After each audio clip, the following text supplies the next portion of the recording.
All right, guys, we're here on another Leads to Deals episode. I have one of my dear friends, a rock star entrepreneur here on the podcast, live in studio. The point of today, again, is to talk about everything from leads to deals, and everything that this man's going to share with you will lead to deals.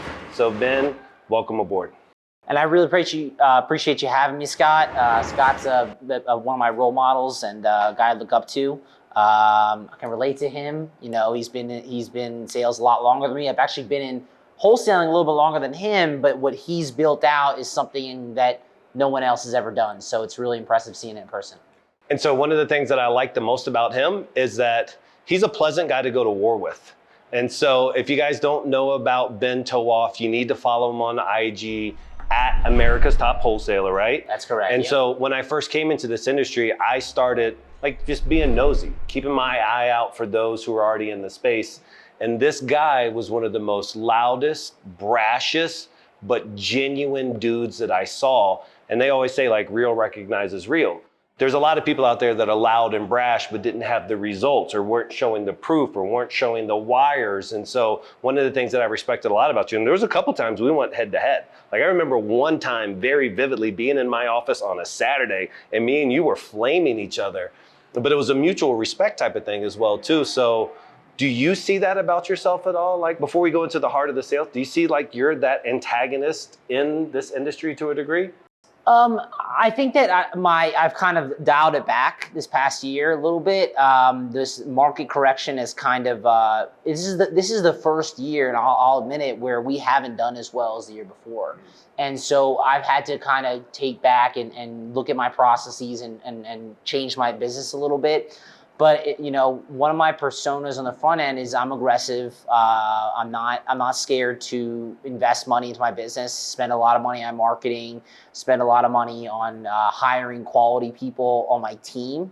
My team, our approach is we are quality over quantity when it comes to our team members, because we're US based for the most part, and so we have team members on our team earning close to $200,000 on our sales floor. And in this industry, you don't have a lot of salespeople earning that kind of income. So for me to afford to pay those people that kind of money, I have to bring in big revenue into my business. So we have a very lean and mean team where every single person is contributing at a high level. And I'm not scared to boast about the accomplishments of my team. Yeah, I think that's one thing you do really well, though, is you give your people flowers, and you give them flowers loudly too. Like, I see the way that you celebrate their wins in the office, again, showing them off a little bit on Instagram. But for you, do you think that you found really good salespeople, or did you find really good people and teach them sales skills? Like, how did you get to the team you have? I think it's a little bit of both. When I first got into the industry, I was all about, to be honest, poaching. I was all about poaching. I was looking for to bring in people that had already worked at other companies and had that experience, so I didn't have to necessarily invest that time and effort in training them from scratch. And that boded very, very well for me. My top two sales guys have both been with me 3+ years now, and both of them have multi-million dollars in sales. And both of them had already worked for more than a year at other wholesale firms, so they had that experience. But then now that's gotten more difficult to replicate. It's kind of, as we grow, it's gotten more difficult to always find those people with that experience. So now what we're looking for is we're looking more at the personality. When we're bringing in new salespeople, especially on because there's two sides to this business. You've got acquisitions and you've got dispositions and transactions. So acquisitions is a B2C sale. It's a business to customer. You're having to pitch a regular homeowner, not a business owner. And what we've noticed is on the B2C side, we love to have women. We love to have women, if they don't have the sales experience in the real estate industry. Bringing in a woman with that nurturing nature on the phone, it makes it for a very, very easy transition into that role. On the disposition side, we typically are actually usually hiring males, because they're a little bit more assertive with the sale, and that bodes better for the B2C. B2B side, B2B side.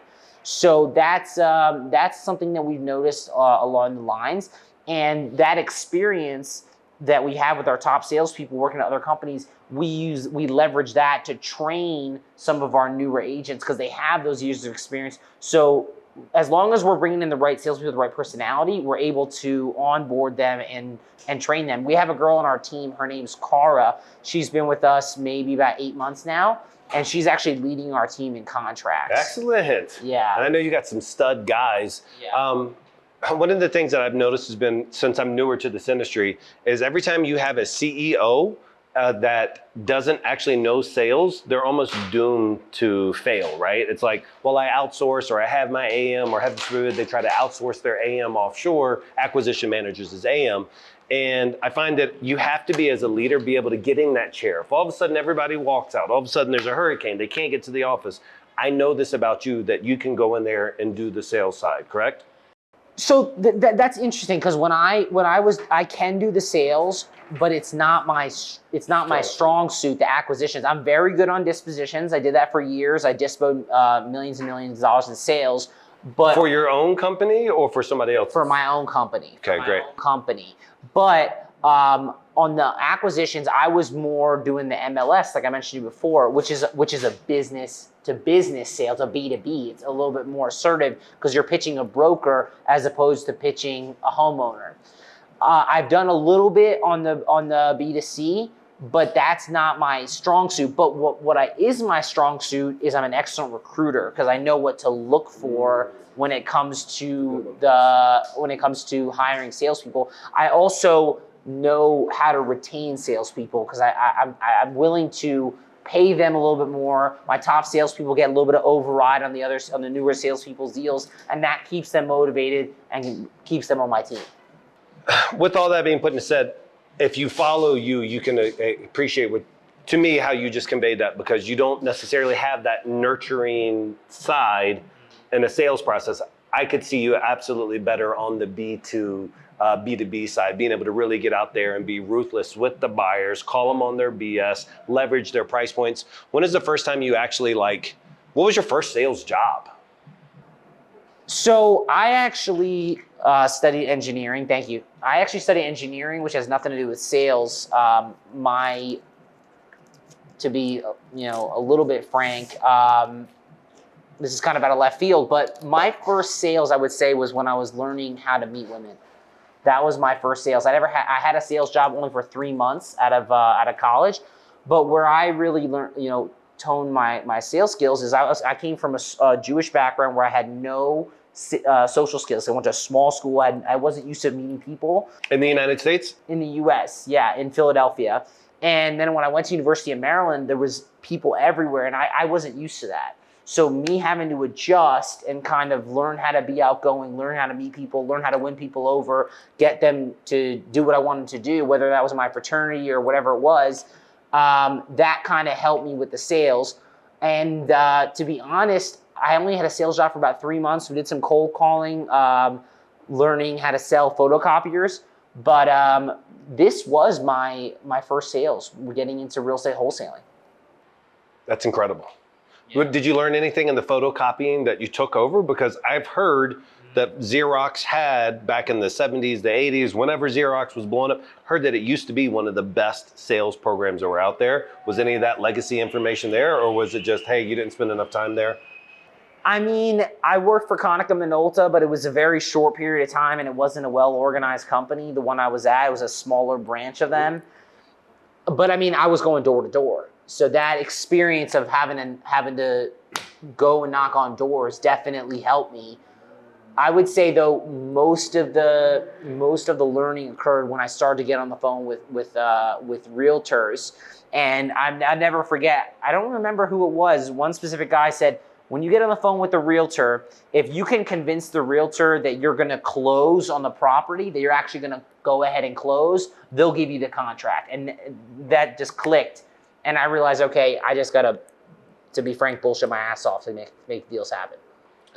When you were talking about who do I like to hire in the REI space, I as well agree with you on the women, and I love if anybody has door-to-door experience, especially solar door-to-door experience or timeshare saleswomen.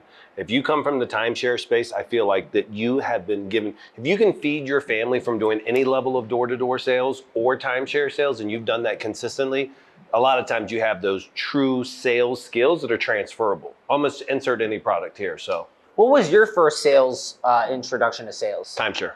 Timeshare. 20 years old, I walked into a sales floor kind of similar to what we built here. I was installing security systems. Wow. I was destined to be a security alarm guy, a roofer, no college. And I walked into the sales floor and I was helping them. I was always the guy that like told the customer how to use the stuff. And so I'd be like, okay, come on over here. And I'm standing there talking to the guy, showing him how to program the code. And I remember leaning in and I was just like, hey, what do you guys do here? He was like, we sell timeshare. It's like, what the F's timeshare? And he told me what it was. I saw all these kids my age wearing suits and driving Mercedes. I said, get me in. I went home that afternoon, sat down the director or the owner of the company, was like, hey man, today's my last day. I just got another job offer while I was out on the site today. Came back the next day, ended up going through like 2 weeks of training or so. But that right there, once I learned that I could use my mouth as a tool, because what else did I have? I didn't have a college degree. I had a hustle muscle, but I had no real skills in this world. I said, I can master the power of persuasion like these other kids and make money. I'm in it. How do you compare that industry versus this one? What are the pros and cons in your mind? From a sales learning standpoint, if anybody has, if I could wave a magic wand and take 10 guys here or 20 guys here, I'd put them in a timeshare track for 90 days and bring them back here. I think it's one of the most ruthless, cutthroat, heartless sales cycles, but it teaches you so much. It's almost like learning from a villain and then taking those villainous powers and then putting them into an industry where you're not hurting people. Because it takes about 6 to 9 months to a year before you realize, oh, all this is fake. Oh, I'm really just selling air. But when you can sell air for $20,000 or $38,000, then you really start to understand the power of closing people and the sales processes, and those golden nuggets is what allowed me to build the company that I built into today, is literally those foundational years being in the timeshare space. Which one do you prefer ultimately?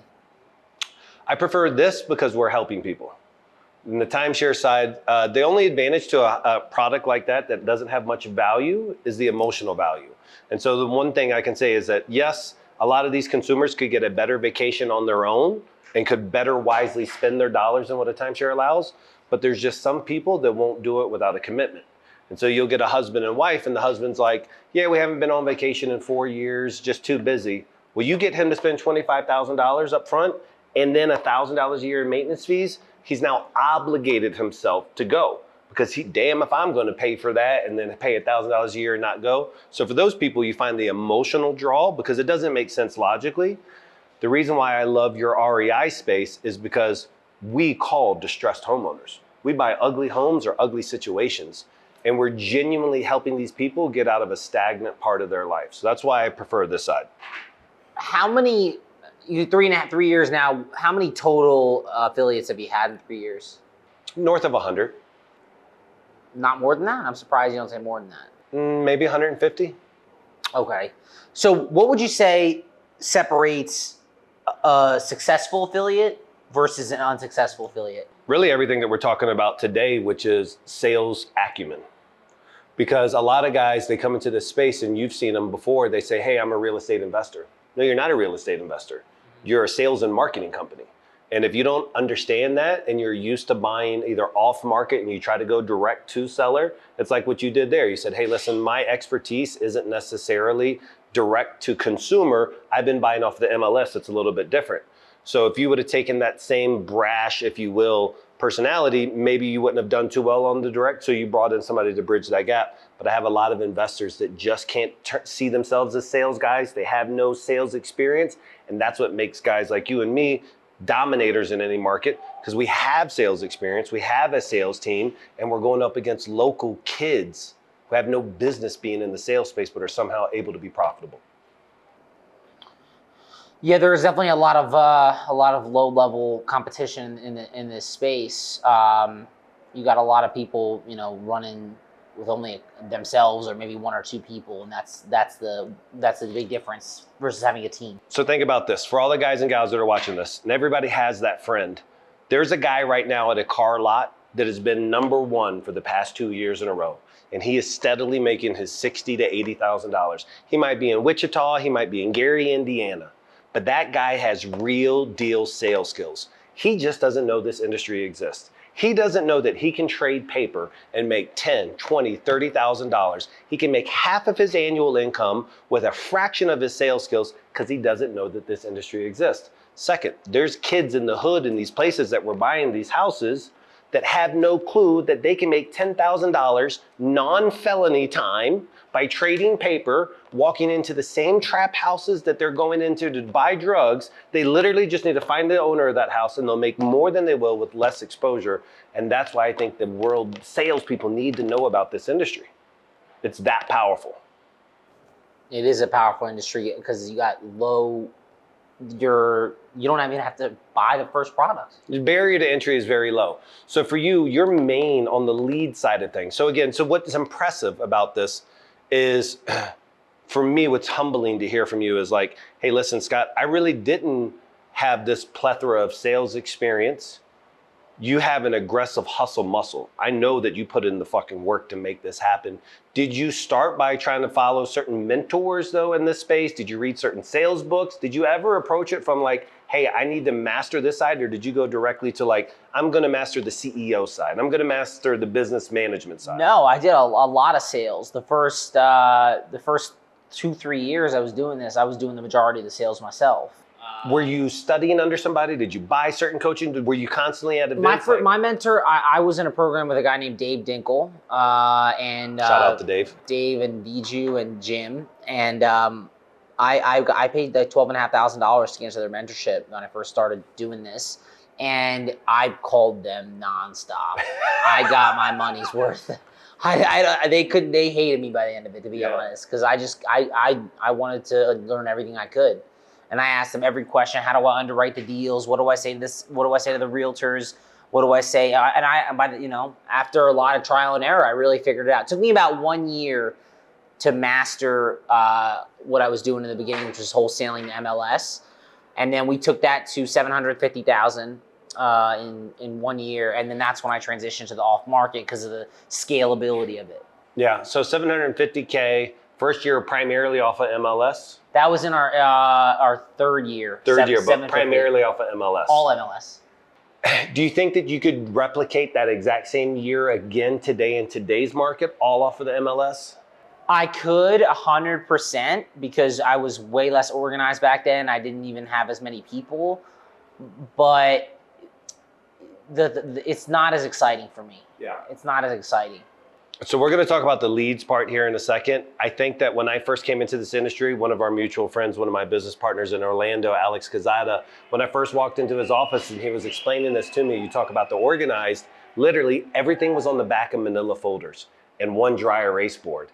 And it was just manila folders, grab this, here's this piece of paper over here. And it was just like, whoa, I can see immediately this isn't scalable. Let's go ahead and systemize the process. Let's make sure we got a really good CRM. They were on Podio. I pivoted them out of Podio and did these other things. So I believe you're right. It's like with the knowledge that you have now, even in today's market, going back to that old marketing channel, I'm sure you would dominate it. We still do it a little bit, but for me, it's not as exciting. It's not as scalable. And the fact that the interesting part now is with the market's transition. So we used to sell everything off market. Last year we did 3.6 million in assignments and wholetailing and things like that, and a couple flips. But mainly that was assignments. And now this year we're doing mainly novations. In a down market, the fact that we're still able to disposition on the MLS in a down market is incredible, because when the market turns around with all the exit strategy we learned, I don't think we're gonna have a problem going to 10 million. Yeah, I think that, so we don't gloss over that, $3.6 million last year. And then this year, now mastering more exit strategies. We had a candid conversation off camera a moment ago, and I was saying, like, last year when the hedge funds dried up and the market really shifted, I lost a good chunk of my cold call clients because they weren't able to pivot. They only had one exit strategy, and that was to hedge funds as a wholesale. And the problem with that is they didn't have the sales acumen to be able to drive down really good acquisition prices. So all of a sudden they went from being able to buy it mostly retail and sell retail to, oh my gosh, how do I truly acquire at 50% of ARV? And they just didn't have that sales skill. So guys like you who have that, now you have this other tool in your belt, which is novations, which is effectively listing it on the MLS through a wholesale sales process and then being able to dispo it that way. But so now you have this many exit strategies.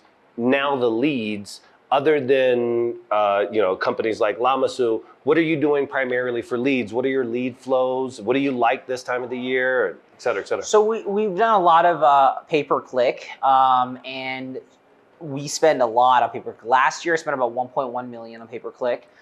This year I'll spend maybe around $1 million. But the main issue that we did have this year versus last year average spread was 23,000. So even if our cost of marketing was 3, 4, 5K, it was okay because we're still making a good return. Now this year the issue we've had is our average spread is only 14,000. So that has made our sales cycle a lot tougher because if we're paying 3, 4, 5 in marketing, we don't have a very big spread on the deal. Mainly pay-per-click.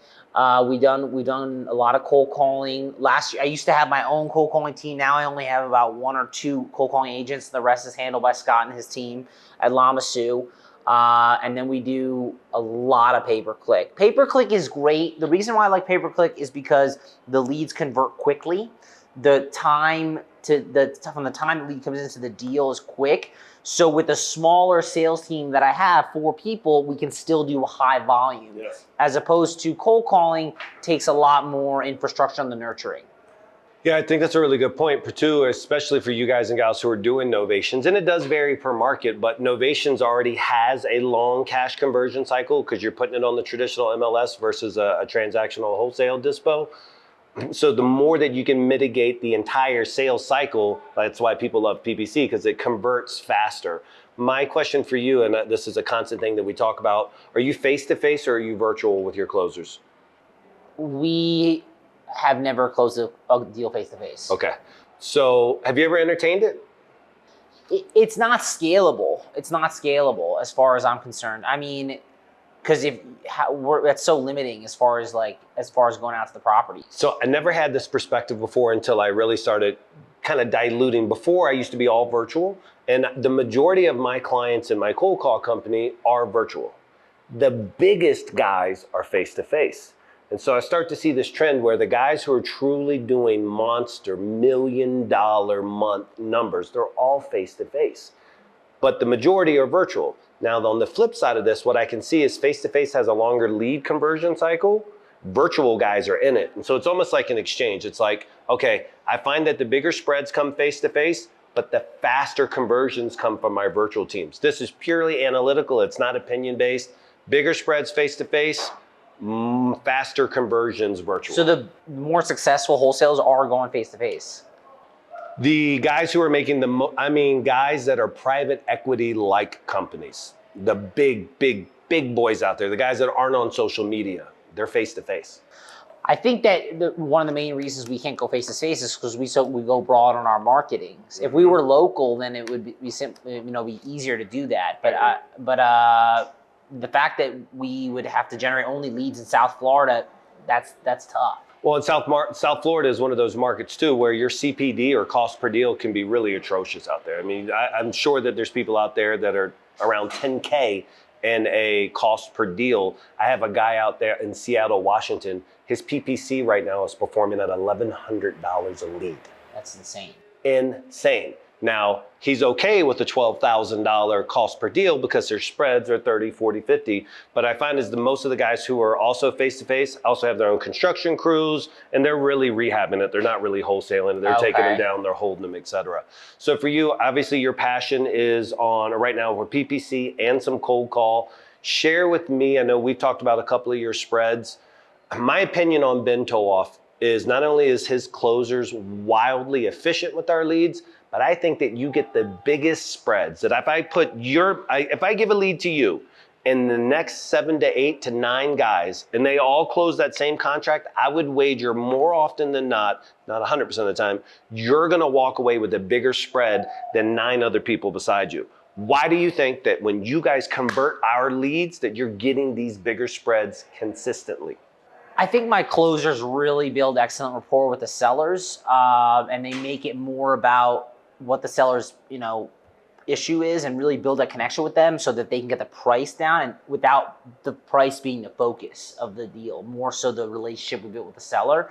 And on the disposition side, I mean, we're either listing on the MLS, which is giving us the bigger spreads, the higher output as far as the price, or we are doing it on Investor Lift, and I have 3 dispo agents that are spot calling buyers, looking for that highest paying buyer. And we're patient. With the new market, what we're noticing is sometimes to get the best buyer, it does take 1 to 2 weeks, as opposed to in the old market where you could sell things in 1 to 2 days. Do you age out are you looking for the first or are you looking for the highest? The highest. The highest. So you're willing to sit on a guy who's at 90% of your offer and just say, hey, listen, I'm holding out. So, for example, we just closed a deal. It was a lead we got from you. We sent you a list with because there was a hurricane in Florida, a smaller hurricane about a few months back. It was a waterfront property in Crystal River, and we got it under contract for $300K. House is destroyed. ARV's in the 600s. We got it for $300, and we initially started marketing the property. We were trying to get 420 or 430. So you were looking. It was a Lamasu lead. As soon as you locked it up, hurricane damage. You locked it up at 3, and you were trying to get 120K spread on it. We were trying, and we had interest, but the buyers kept lowballing us. And then we slowly dropped the price. And I was actually gonna close on it because I was getting, we didn't have it on the MLS because the seller didn't want that. But I was gonna close on it and just take it down and wholesale it. But then we got an offer where I was gonna make, we were gonna make 65. We ended up taking it because the way it works on my sales team is if I wholesale it, my dispo team doesn't get paid. Yeah. So they, I feel bad, so I wanted them to get paid, so we took the offer. I think the difference is you shot high, so you understood your market enough to be able to command, and then you came down. It's the guys who think that they lock up a deal and they try to dispo it for 20, 30, 40, 50. And as one of my buddies says, Anthony Cazada, he always says, big deals get skinny deals disappear. And so that's just how it happens out there. The thing that I hated the most, and this is why I love Ben so much in the beginning, is that this industry is filled, the REI space for you guys out there, this industry is filled with projected profit warriors. I just locked up a deal, 120K projected, but then they don't ever come back and tell the rest of the story, which is, oh man, I was only actually able to get 65K.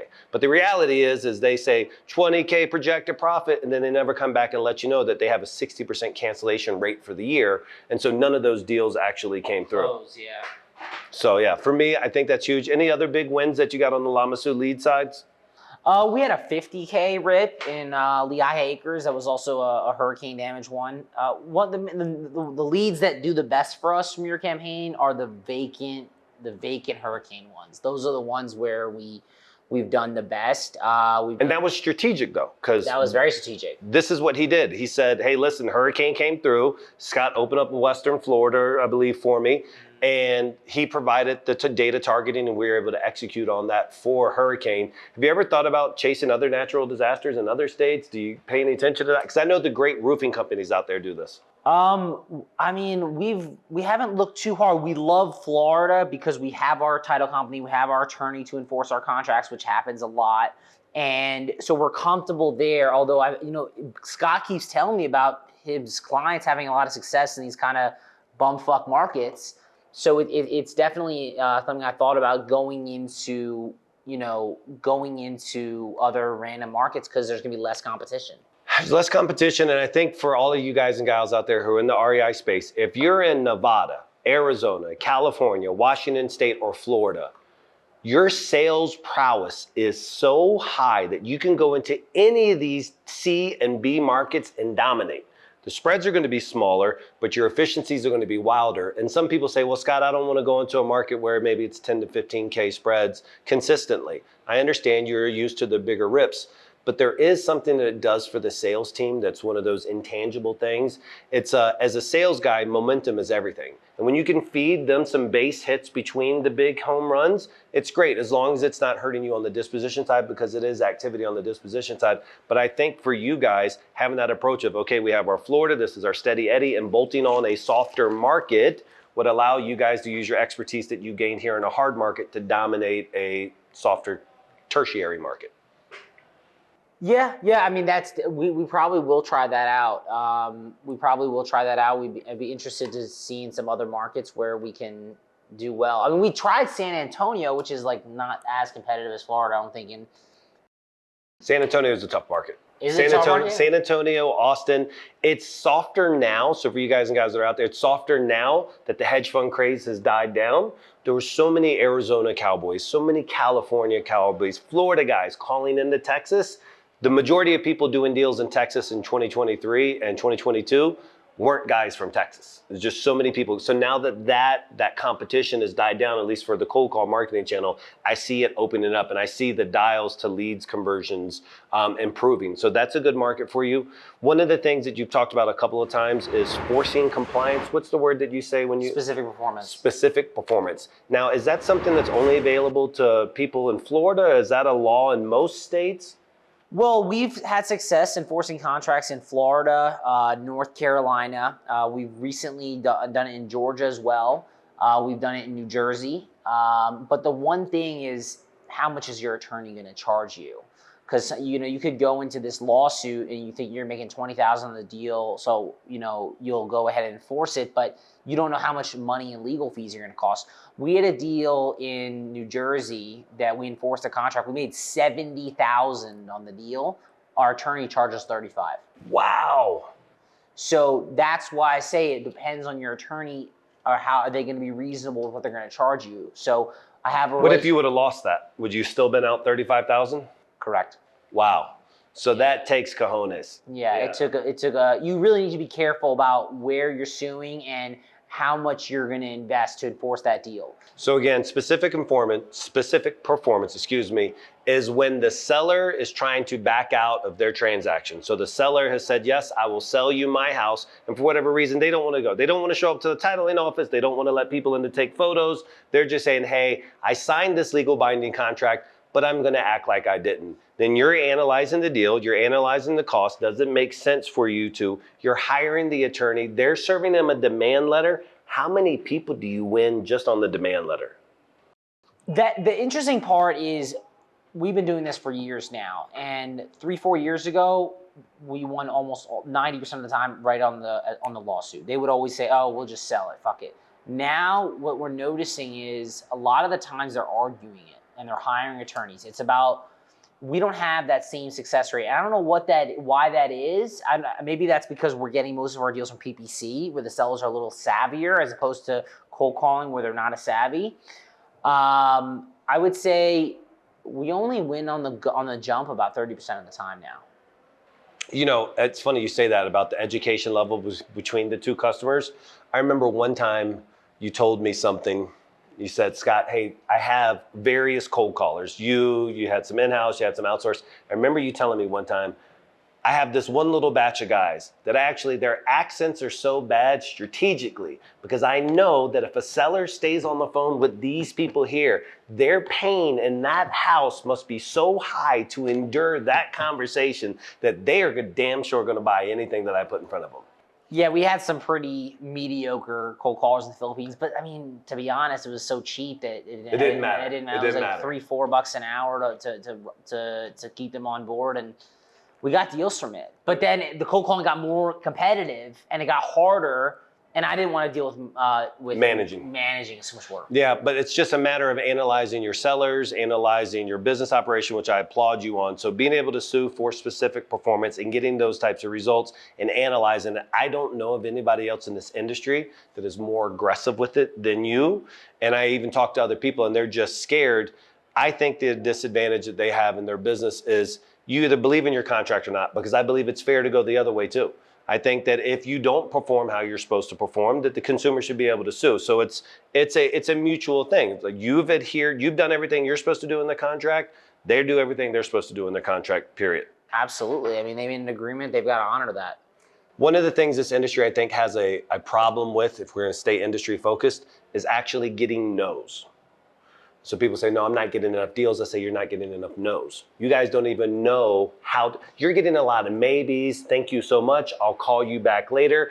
And their follow-up pipeline is so big that they never follow up with them. They can't get a no, and so they don't get to the yeses. What are you guys doing strategically in your business to make sure that when you guys get done with that phone call, you at least know you have a true follow-up, or you've gotten that no, or you've gotten that yes?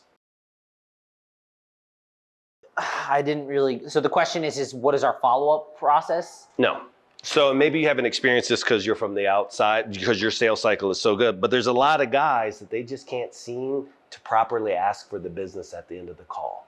And so the customers, yeah, and the customer's always like, okay, well, thank you so much for your time. Let me talk it over with my husband. Give us 5 days, give us 7 days, give us 10 days. And then they never get the deal. And then they go to a guy like you. Or then my cold callers call that person. We lock up the leads and interview.